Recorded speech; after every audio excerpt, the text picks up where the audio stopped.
dari kelompok 4 yang beranggotakan saya Muhammad Ramadhani. saya Nur Magdalena. Saya Arman Hidayat. Di sini kami akan membahas tentang pembentukan peraturan perundang-undangan yang ada di Indonesia. Selamat menyaksikan. Halo teman-teman, kali ini kita akan membahas topik penting dalam pendidikan Pancasila, yaitu pembentukan peraturan perundang-undangan di Indonesia. Yuk kita simak bersama. Pembentukan peraturan perundang-undangan adalah proses pembuatan peraturan yang mencakup perencanaan, penyusunan, pembahasan menurut Aiken Derviles dalam bukunya yang berjudul Handbook with EV 1987, terdiri atas asas formal dan material. A. Asas formal mencakup asas berikut. Yang pertama, asas tujuan yang jelas. Setiap peraturan harus punya tujuan dan manfaat yang jelas. Yang kedua, asas lembaga yang tepat. Hanya lembaga yang berwenang yang boleh membuat peraturan. Jika tidak, peraturan bisa batal. Yang ketiga, asas perlunya pengaturan.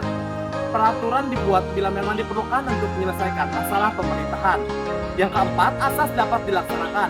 Peraturan harus bisa diterapkan secara efektif dan mendapat dukungan masyarakat. Yang kelima, asas kesepakatan, konsensus. Harus ada kesepakatan antara rakyat dan pemerintah. Pembentukan peraturan perundang-undangan harus dilakukan berdasarkan asas-asas berikut. Yang pertama, asas kejelasan tujuan. Setiap peraturan harus memiliki tujuan yang jelas agar arah dan tujuan yang ingin dicapai dapat terwujud. Yang kedua, asas kelembagaan atau pejabat yang tepat. Peraturan harus dibuat oleh lembaga atau pejabat yang berwenang. Jika tidak, peraturan tersebut bisa batal demi hukum.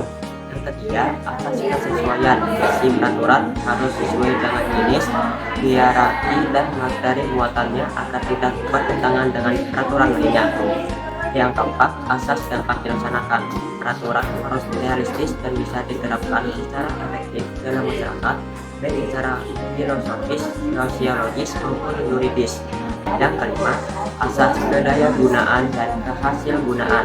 Peraturan tersebut karena benar-benar dibutuhkan dan bermanfaat bagi kehidupan bermasyarakat, berbangsa, dan bernegara. Yang keenam, asas kejelasan rumusan.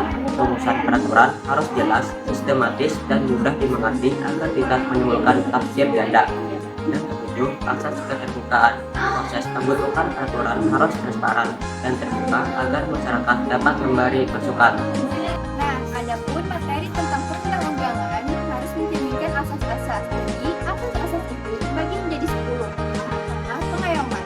Pengayoman adalah setiap peraturan harus memberi perlindungan dan rasa aman bagi masyarakat. Yang kedua, kemanusiaan, yaitu menghormati dan melindungi hak asasi manusia secara adil bagi seluruh warga negara. Yang ketiga, kebangsaan, mencerminkan jati diri bangsa Indonesia yang menumbuh dan prinsip NKRI. Yang keempat, kekeluargaan, yaitu mengutamakan musyawarah untuk mencapai mufakat dalam pengambilan keputusan. Yang kelima, kenusantaran, yaitu memperhatikan kepentingan seluruh wilayah Indonesia secara menyeluruh dan seimbang. Yang keenam, Bhinneka Tunggal Ika, yaitu menghargai keberagaman agama, suku, budaya, dan golongan dalam kehidupan berbangsa. Yang ketujuh, keadilan, yaitu menjamin keadilan yang profesional bagi seluruh warga negara.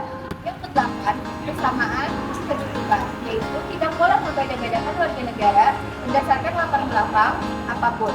Yang kesembilan, ketertiban dan kepastian hukum, yaitu menjamin kepastian dan ketertiban hukum dalam masyarakat. Yang kesepuluh, keseimbangan, keserasian, dan keselarasan, yaitu menjaga keseimbangan antara kepentingan individu, masyarakat, dan negara. Jadi, bisa kita simpulkan bahwa setiap peraturan perundang-undangan harus dibentuk dengan asas yang jelas, berlandasan nilai Pancasila, dan membawa keadilan bagi masyarakat. Terima kasih sudah menonton.